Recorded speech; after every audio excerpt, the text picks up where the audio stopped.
Vivica Genot este o mezzo-soprană de coloratură americană cu o tehnică specială. Este laureata premiului Hasse anul acesta și a premiului Handel în 2017. De-a lungul carierei sale a cântat în unele dintre cele mai prestigioase săli de concert: Metropolitan Opera, Opera Garnier din Paris și Vienna Staatsoper. Bazele carierei sale au fost puse de către soprana de origine română Virginia Zeani. So Vivica, when did you begin to sing? Do you remember? Probably when I was about 3 years old, I started singing. My mom was kind of tone deaf, and so she always wanted to sing me songs. And I remember I was sitting on her lap one time, and I put my hands over her ears, and I said, "Mommy, please don't sing. You're out of tune." So I think she took that occasion then to start giving me music lessons, piano lessons, and I eventually played violin. I sang all the time. I was in elementary school, I remember, in choir. We had choir in school. And the teacher was getting mad at all of the kids because we were always talking. And she said, if you don't stop talking, you're going to have to stand up and do a solo. And I was thinking, well, what's so bad about that? That's not a big deal. So the singing, for some reason, I don't know why, was always something that I just did really happily. And it was something I needed to do. And so I thought it was going to be a hobby always. And then when I went to school, to the university, I was really unhappy as a science major. And so I was really, really fortunate that my parents gave me the opportunity to change universities and go to a conservatory and study voice. But my whole childhood was just, it was like living in a petri dish. In Alaska, we have 9 months of winter. We go down to -40, -45. It's very dark. And so the arts for us, there's air, food, and music, or arts, theater. And it was an incredibly huge part of my life, doing pottery, doing glass, glass work, theater, prose, musical theater, orchestra, choirs, all kinds of choirs, dance, everything. That was all part of your benessere, your well-being as a person.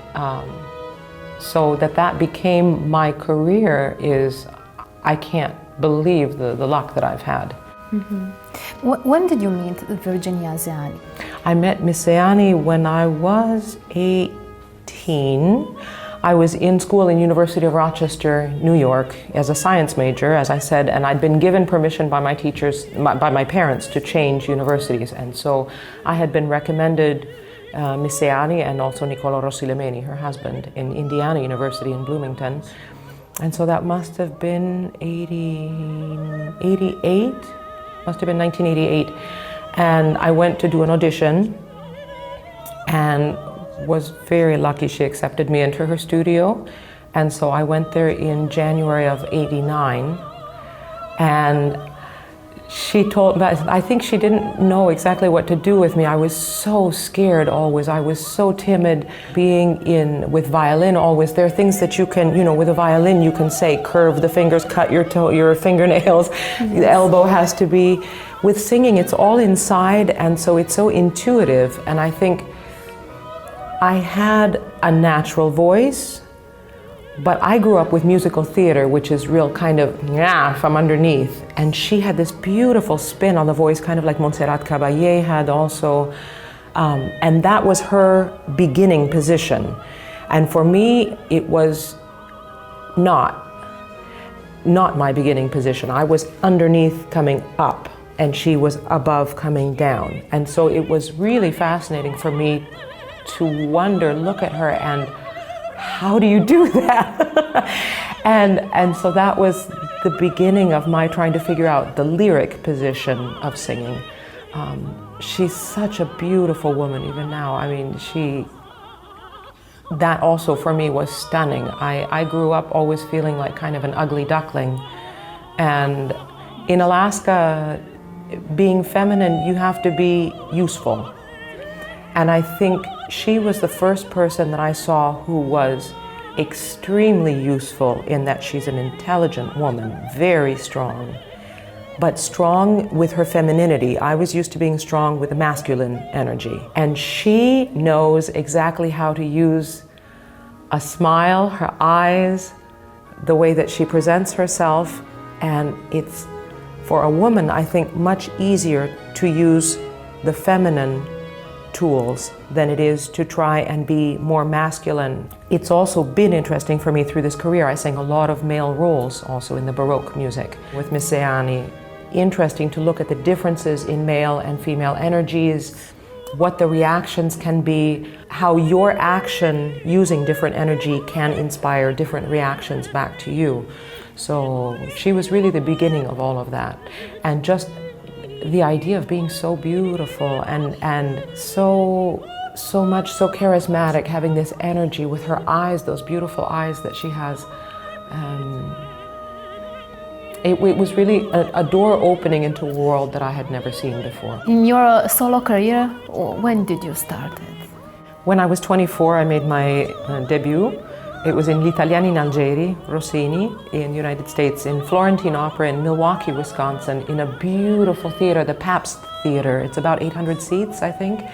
And it was one of the old vaudeville theaters, so one of the very few remaining vaudeville theaters in the United States. I think one of my problems in the States is that so many theaters were built new in the 1950s for Wagner, and 3,000, 4,000 seat theaters that are just huge. And for me, I don't enjoy singing in that kind of thing. So for me, it was a perfect introduction. Also thematically, because L'Italiana, the story is a woman who's very similar to a character in many of the American musical theaters. So for me, not having ever seen an opera before, it was easier to slip into this person, to this character, because I could see Hello Dolly in her. I could see all kinds of other very strong women personalities who were in the American musical theater tradition that I was more familiar with. And it's a comedy, so it's not so dramatic, and it was really fun. I had a great time. We had a wonderful stage director who was really patient with me and taught me everything, Leon Major. And then Joseph Rescigno was the conductor, the nephew of Nicola Rescigno also. So huge tradition in Italian bel canto. So it was really perfect situation for me to be allowed to start and find my footing. At some point in your career, you choose Baroque music. Yeah, the Baroque music actually kind of chose me. I did 3 years of only Rossini, basically. Mm-hmm. And by the end of that, people were asking me, well, what else do you do? You're we say, a one-trick pony. You can do only one thing, but you do it really well, but it's only one thing. So we want to see what else you can do. And with the size of voice that I had, the only real opening was Mozart, but Mozart was always very uncomfortable for me to sing with my technique, the way that I sang from underneath. Mozart always has to come down from above, and I wasn't ready to do that yet in my technique.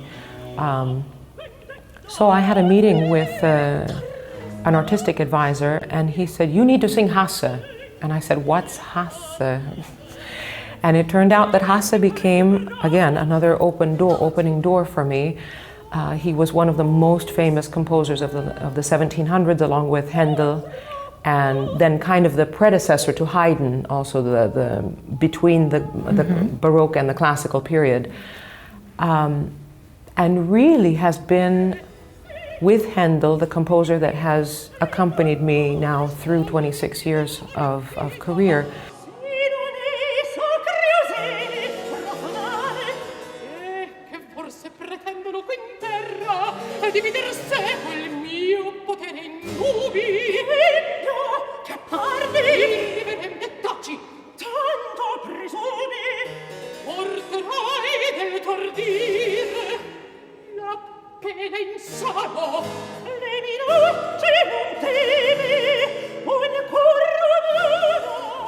If today you sing Handel, what will be tomorrow? Tomorrow's Handel too. in terms of After really tomorrow. literally tomorrow is Handel too. But my career has always been based on being able to do something better than other people.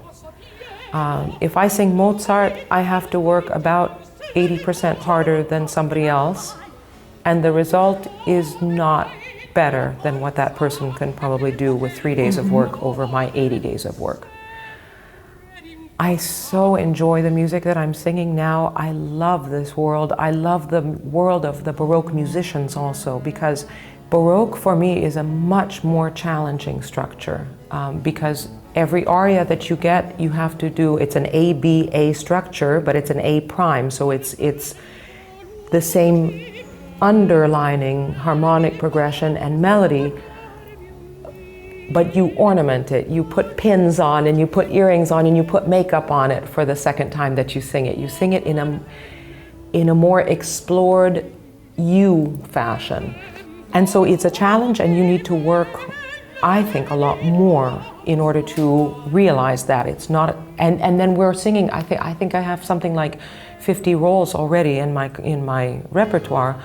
So it's not like you're singing Barbieri di Siviglia 300 times, or Zeani, who sang Traviata over 700 times. It's unbelievable to me that she could find the freshness and the identity and the joy to do that so many times.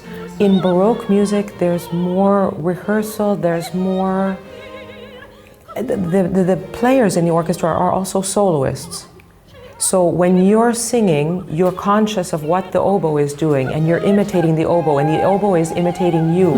And the violins are underlining what you're saying as a singer. And so you say something and the orchestra goes, oh, no, really? And so it's really a conversation that is developed. Yeah, it's a huge connection. It's you really have that feeling like between a baby and the mother. I love that. And I find that the people that I work with in the Baroque music are more human to me. It's less of a job. It's less feeling like, okay, 9 to 5, 5 o'clock, okay, it's over. I've had that happen in the bel canto repertoire.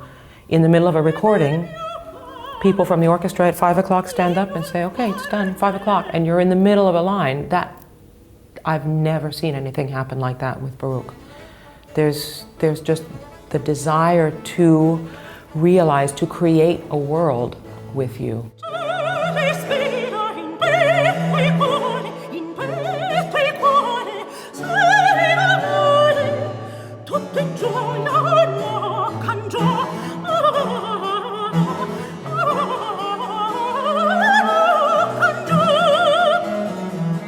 You are demonstrating a complete mastery with your exemplary phrasing. How much of this is native and how much of this is practice?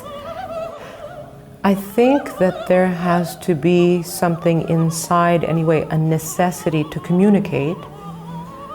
After that, it becomes learning a language. It's like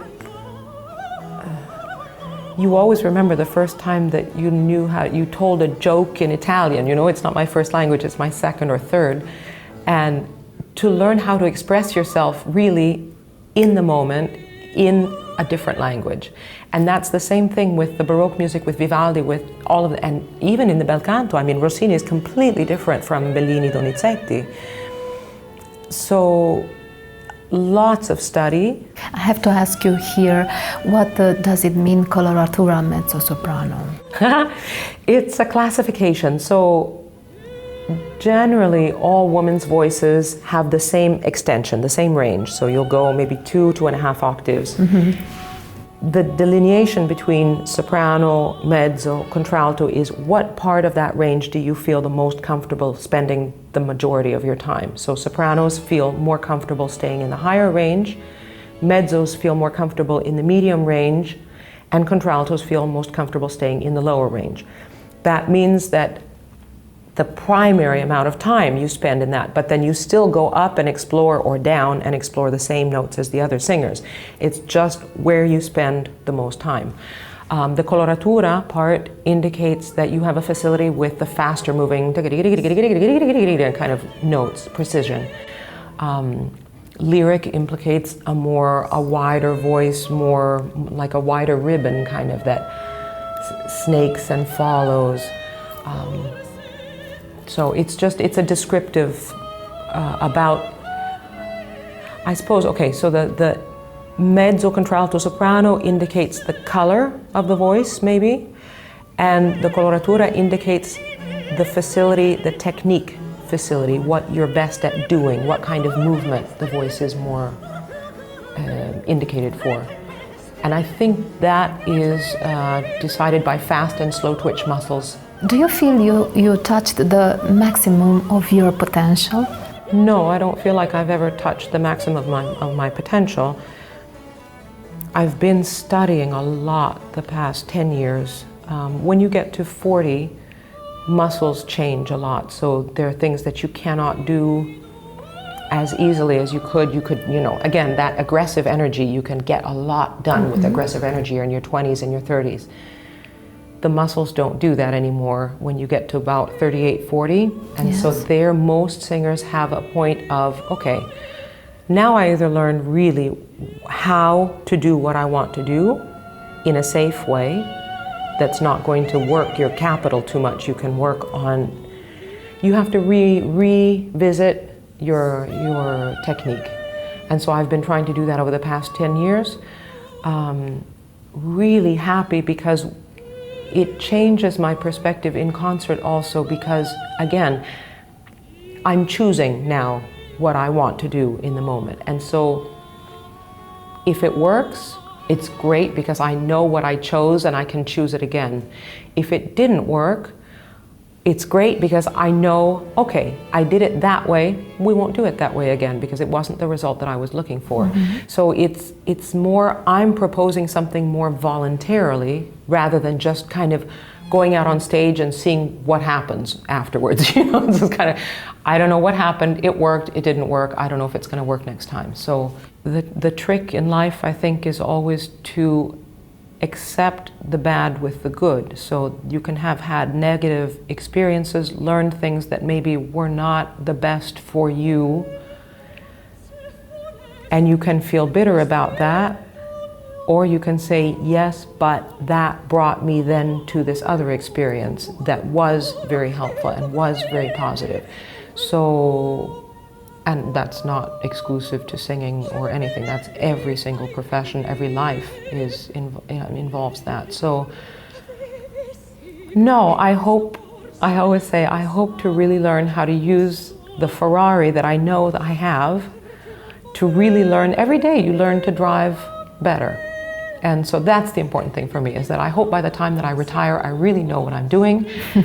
And I hope that in the process also now, that I can be helpful to younger singers also, because I find the world for young singers now is much more difficult than it already was in the 90s when I started. So I enjoy that flow of energy in, out, and